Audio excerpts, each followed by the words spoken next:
Hey everybody, Mike here. Listen, do you have an interest in ethical hacking? Do you want to get into pen testing or be able to just test your environment for basic vulnerabilities? Well, if so, I'm going to teach you in this video exactly how to set up your own hacking lab in something as small as your laptop. Now, I will say this video is going to apply equally to a Windows user or a Mac user. So regardless of what you're using, you will be able to use these instructions that I'm going to put in this video. And to make it easy for you, I put all of the instructions with the links in the description below so that you can easily go download and kind of follow along with everything that we're about to go through right now.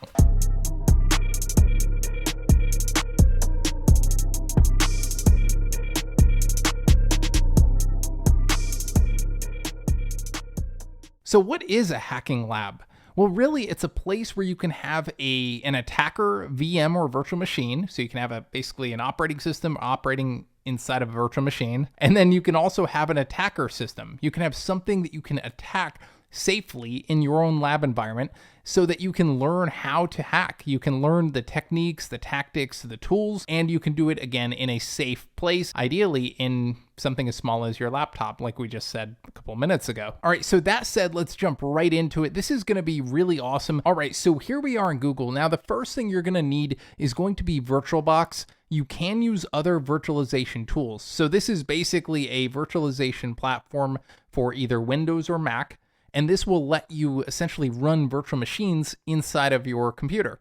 So in this case, we're using VirtualBox. Other options include VMware Player, VMware ESX. There's a bunch of others, but we're going to use VirtualBox because it's free and it's really easy. So we'll head over to VirtualBox right here. We'll click on that link. Now you're going to just click download VirtualBox right here.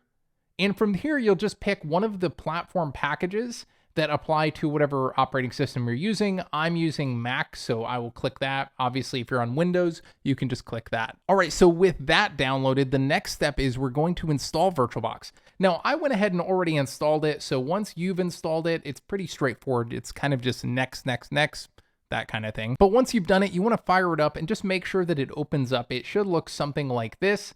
And you can go ahead and throw it in the background for now because we can't do anything. We just installed VirtualBox, but we need some virtual machines to use inside of it. So we're gonna then head over to Google and you can just search for Kali Linux, or again, you can use my link in the description. And you're going to head over to kali.org. And we're going to, once there, click on download right here, or you can go up to the top somewhere along there. Get Kali, I believe is the right one. We'll click download right here. Now, what you want to do is make sure you select virtual machines right here. Technically, you can do this a different way using an ISO image. We're going to make it really easy, though. So click on virtual machines. From there, you then want to make sure you get the VirtualBox image right here and click the download button right next to it. All right, so while Kali is downloading, again, Kali will be our attacking system. The next thing we need to do is download Metasploitable 2. This is an intentionally vulnerable Linux image. It's basically designed for you to hack it. And this is freely available also.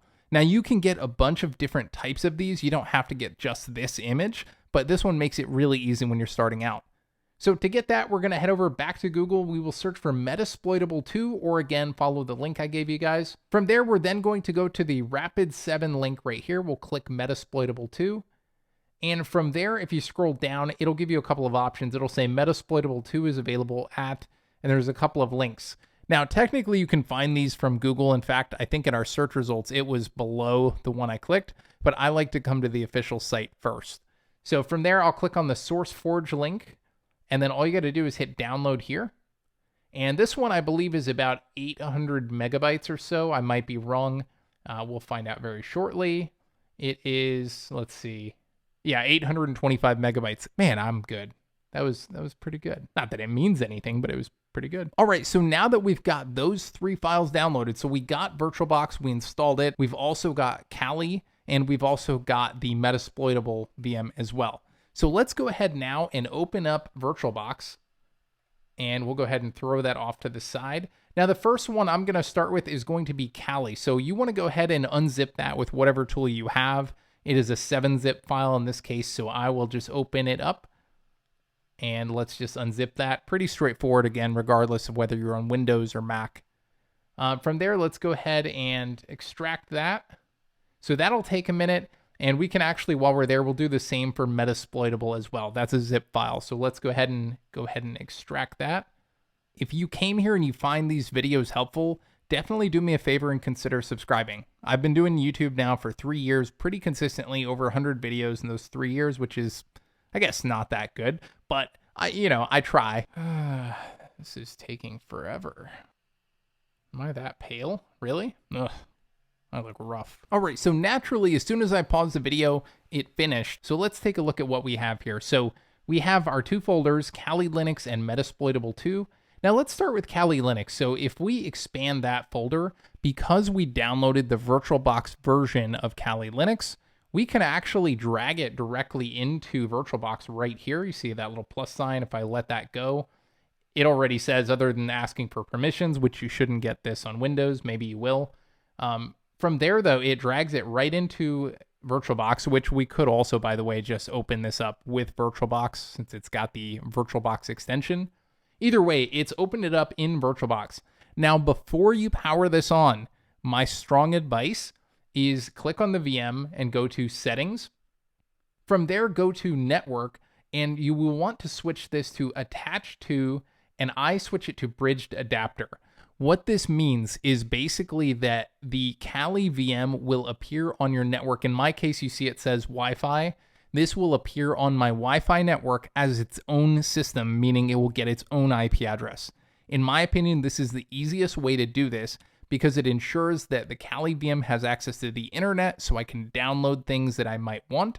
And then also it makes it very easy to just manage it, remote into it if I want to SSH in later, stuff like that. Now, on that note, if you are very concerned about having any of this exposed outside of your Wi-Fi, you can just change that to Attached to, and you can put to host only network or internal network to make sure that it's limited to just VirtualBox and it will not be exposed outside of this network. Doing that will mean that the Kali VM will not have access to the internet, so just be aware of those options. In my case, I used Bridged. I haven't had any problems so far. All right, so once that's done, we can go ahead and hit Start on our Kali VM. And once we do that, I'm going to move it over here. We will see that it starts to boot up. And we should see, there we go. We see the grub menu. We start seeing some Kali notifications here. And let's go ahead and click on it. So when I click on it for the first time, it will ask me basically, do you want to capture your mouse input into this virtual machine? And of course I do, because I want to use it. So we'll go ahead and click capture. And from there, we see it is starting to load. If I hit the escape button, I can get my mouse back and I can move things around. Let me go ahead and clear that little menu out. Now, once Kali opens, the default login is going to be Kali, just like that, all lowercase, and the password will be the same. So we'll do Kali again, hit login, and we should see our menu. There we go. It pops up. We're logged into Kali. So we've got our attacker VM set up already. Now, the last thing I will say, if you go into a terminal right here, if you click that little black terminal, do IP space A and hit enter. What you want to see is that for ETH0, that's your Ethernet 0 interface on your Kali VM, you want to make sure that the IP address here is something that is on your home network if you chose the bridged option like I did. If you chose an internal network, this will be a different IP. Either way, it's important because you will need to know the IP of your target system so that you can attack it from this. And it helps to make sure they're on the same network as well. So that's why I like to do this check before moving forward.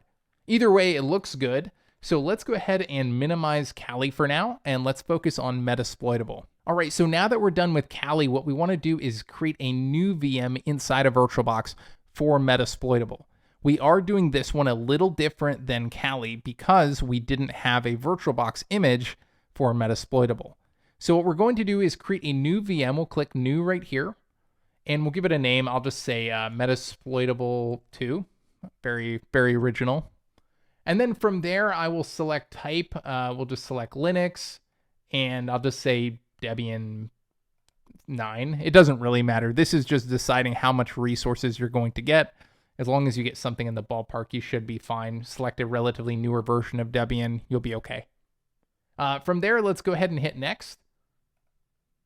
All right, so now we get to specify the memory and processor usage for this image. I believe Metasploitable only requires like 512 megs. I might be wrong on that. It's pretty low. Either way, the default of 2 gigs right here is plenty. You could probably turn it down if you are limited in resources. Either way, I'm going to leave this to exactly what it is now. We'll hit next. All right, so this is the key part. Now, because over here on the right, we've already downloaded, let me minimize this. We've already downloaded Metasploitable. You can see here all of these files. So this is actually right here, this VMDK, this is the big file, 1.93 gigs. This is the hard drive of Metasploitable. So what we're going to do is we're going to create this new virtual machine, and we're not going to create a new hard drive. We're going to use an existing one, which is going to be this Metasploitable one right here. So what we need to do is make sure we change it from create a virtual hard disk to use an existing virtual hard disk file.